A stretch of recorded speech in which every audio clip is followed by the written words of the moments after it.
And that new monopoly is being constructed by organizations like Google. In fact, we might even say principally Google. Google controls 80% of this smartphone market through its control of Android.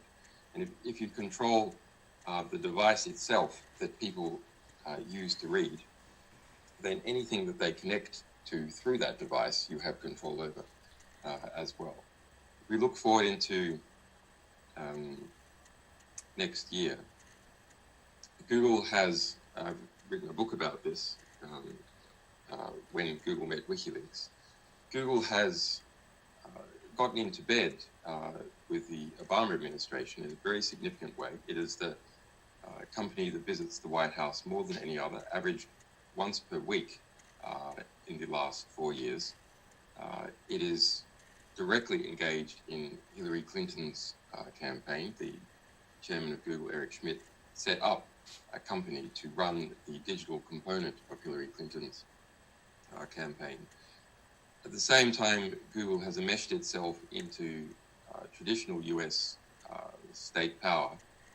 For example, the chairman of Google, Eric Schmidt, is now also simultaneously the co-chair of the Pentagon Innovation Board. Just last week, Google surpassed Yandex in Russia as the website that is most visited by Russians, the search engine that is most used by Russians.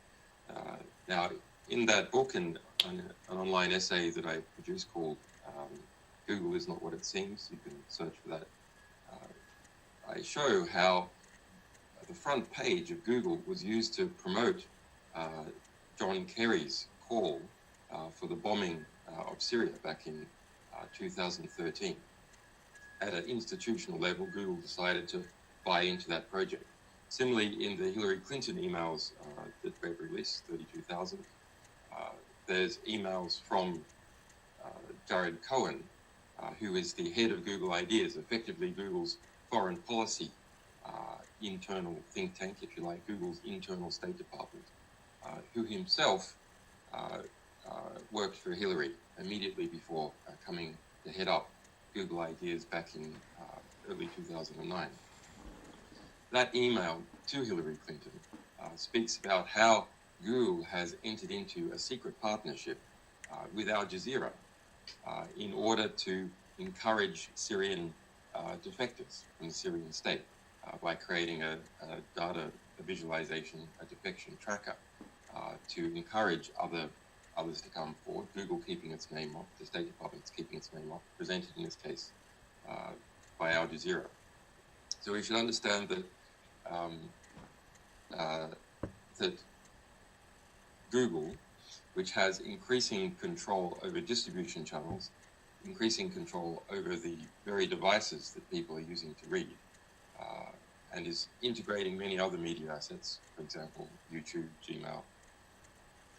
It is intensely aligned with US exceptionalism.